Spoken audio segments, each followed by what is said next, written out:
Kembali lagi saya ke kota ini. Kota modern, namun masih hangat dengan budaya dan adat. Kota tentram, walaupun memiliki banyak sekali warna. Surabaya.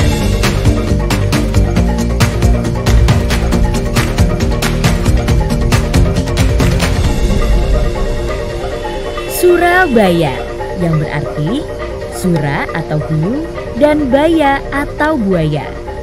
Dikenal sebagai kota pahlawan karena perjuangan rakyat Surabaya saat mempertahankan kemerdekaan dari serangan penjajah.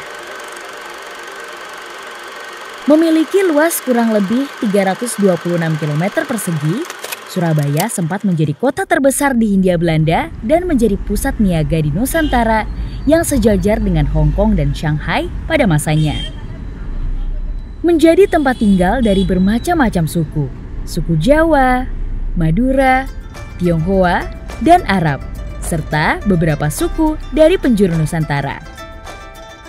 Migrasi etnis Tionghoa ke Surabaya dapat dirunut ke belakang sejak abad ke-14.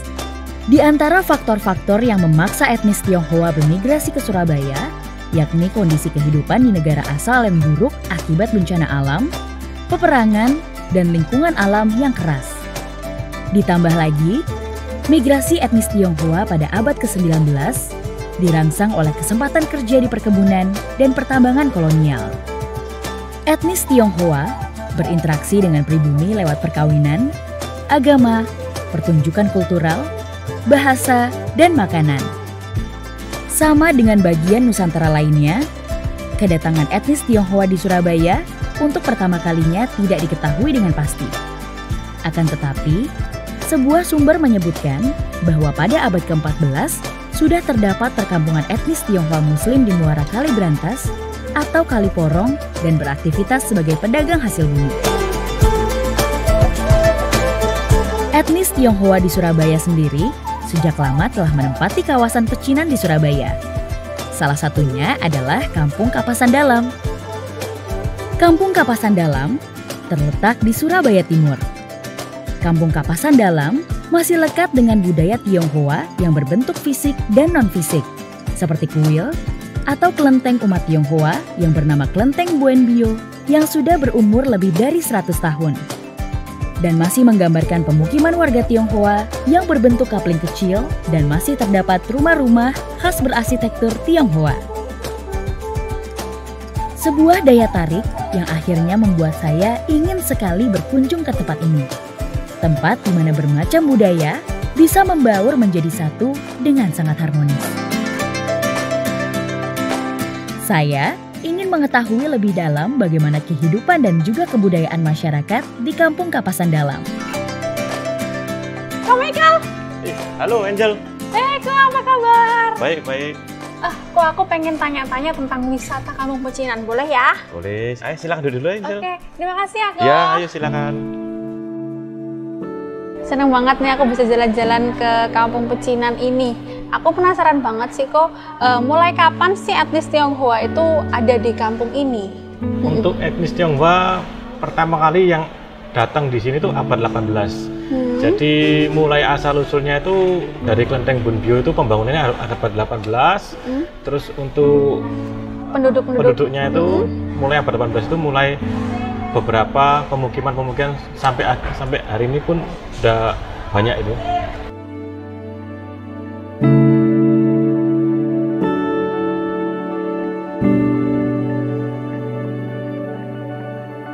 Sekarang kan ada branding nih wisata Kampung Pecinan. Ya. Gimana sih dampaknya buat masyarakat yang ada di sini? Jadi untuk dampaknya di sini memang kita kan mau melestarikan budaya kita juga yang pertama. Terus untuk yang kedua kita juga mau memajukan perekonomian juga di warga kita sendiri itu. Kalau untuk pemerintah kota ada, jadi kayak dari dinas pariwisata itu biasanya tiap berapa bulan sekali gitu mesti kita dipanggil, kita dikasih pelatihan, terus kita juga disupport kayak lampion sebagian kita juga disupport juga, terus untuk tanaman-tanaman sebagian juga untuk penghijauan kita juga disupport juga itu.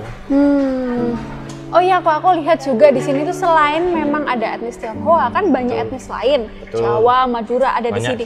Nah, apakah ada gesekan kok? Kalau untuk gesekan selama ini nggak ada. Jadi kita ini kampungnya termasuk kampung toleransi yang tinggi.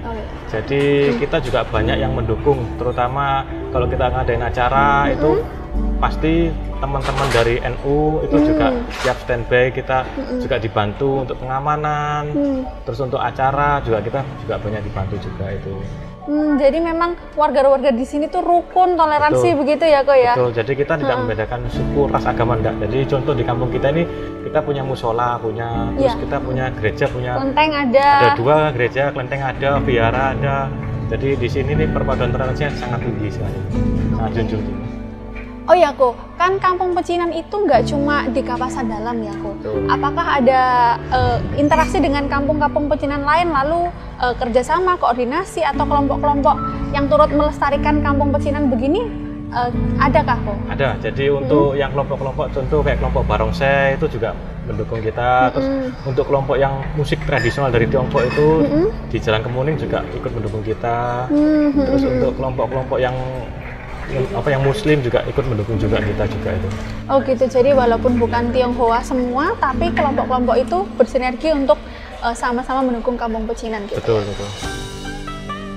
Perjalanan saya di Kampung Kapasan belum usai. Saya akan menemui salah seorang narasumber lagi untuk menjawab rasa penasaran saya tentang bagaimana perkembangan kebudayaan di etnis Tionghoa di Surabaya. Sudah nih.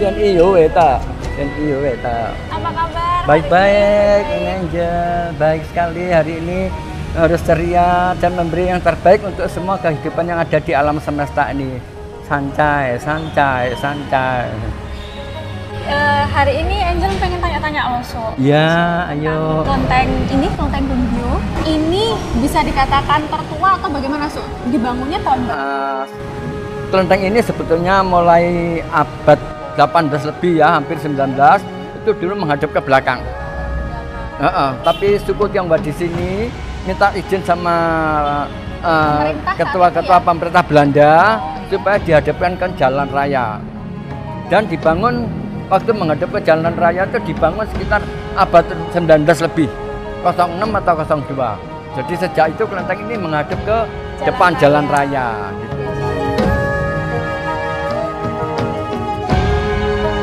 Kalau gitu, apakah di sini memang ada pelestarian budaya atau semacamnya atau pelatihan gitu, Su? Ada. Di sini setiap hari Rebo sama Jumat masih ada latihan barongsai. Itu pun kita tidak pernah membeda-bedakan siapapun yang mau belajar barongsai, monggo, semua boleh diikuti. Dan di sini juga ada belajar kundao atau kungfu. Berarti ada sebutan bahwa Kapasan Dalam itu juga kampung kungfu, itu benar, So? Betul banget.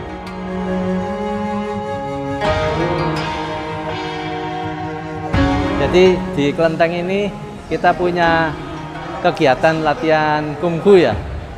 Ini namanya Bunbyo Hokkien Kundao, nama perguruannya. Awal kegiatan ini dari kakek guru kami ya, Mpek Kue Kingyang. Beliau lahir 1890. Menurut penuturan sesepuh, beliau tahun 40-an sudah melatih, sudah punya murid gitu. Jadi kegiatan ini sekarang ini fokusnya untuk kesehatan gitu. Apa yang dilatih di Samcen ini? Kita melatih keberanian. Ya, niat kita, keberanian kita ini dilatih.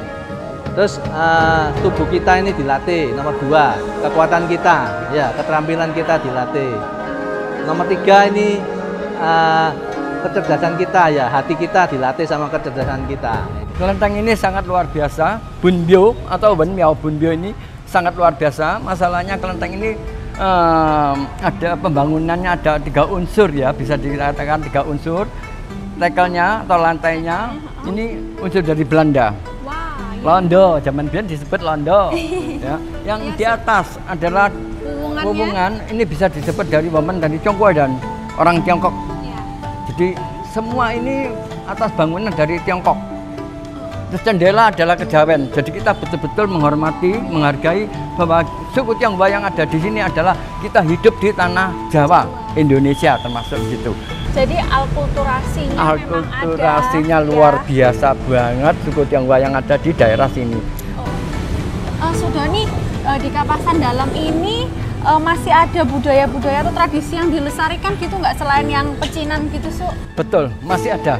Apa itu, Su? Masyarakat suku Tionghoa di sini masih mengadakan acara sedekah bumi. Oh ya? Itu sudah berjalan kurang lebih 126 tahun. Jadi tiap tahun mengadakan bulan 10 itu pasti mengadakan acara sedekah bumi. Padahal di sini mayoritas suku Tionghoa. Lah ya, makanya itu, Su. Luar biasanya. Luar biasa. Kalau ada sedekah bumi, kita memakai wayang kulit semalam suntuk lebih dan kolaborasi dengan barongsai. Itu kita selalu mengadakan tiap bulan 10. Jadi memang suku Tionghoa di sini luar biasa, masih membaur mulai zaman dulu. Ada suku Madura, suku Jawa, suku Tionghoa, suku Tionghoanya banyak. Itu ada yang suku dari Hakka, dari Fujian, dan yang paling banyak di sini adalah suku Tionghoa Jiaosen dan yang disebut Cino Babang. Itu yang membuat Kapasan Dalam yang betul-betul masih mengadakan acara-acara kejawen dari suku Baba itu tadi. Gitu.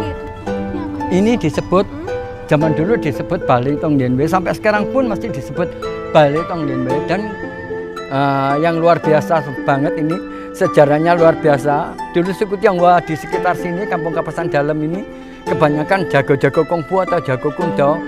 Ini untuk latihannya di sini, sebagian latihan di sini dan sebagian latihan di dalam lapangan yang penuh dengan pohon kapas ini.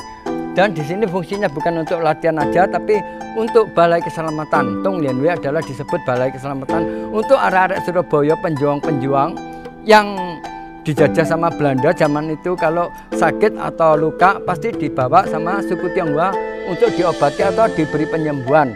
Sangat-sangat tersembunyi. Penjajah Belanda tidak berani masuk di sini. Masalahnya di sini disebut buaya Kapasan yang rata-rata jago kundao atau kungfu itu. Oh ya, jadi mereka nggak ikut perang, nggak ikut perang, ikut membantu secara tidak langsung, ikut membantu. Betul. Sudoni, sekarang kita menuju ke punden yang tadi katanya kalau wayang selalu betul. Dekat punden itu ya. Ya. Dan di sini masyarakat Kampung Kapasan Dalam yang mayoritas suku Tionghoa itu sudah menjalankan punden ini kurang lebih 126 tahun yang lalu. Dan di sini setiap bulan 10 masih diadakan acara sedekah bumi. Itulah punden Kapasan Dalam sejarahnya.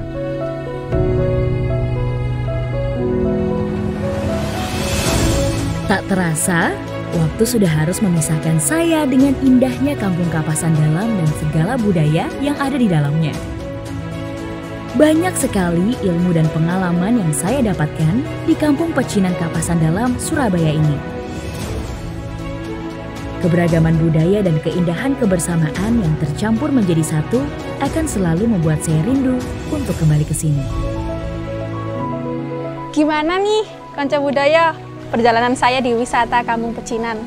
Menarik bukan? Seru sekali ya melihat keberagaman antar umat beragama dan juga antar etnis di sini. Toleransinya luar biasa ya. Semoga perjalanan ini bisa menambah wawasan kita dan meningkatkan rasa toleransi kita. Saya Angelika, pamit undur diri. Sampai jumpa.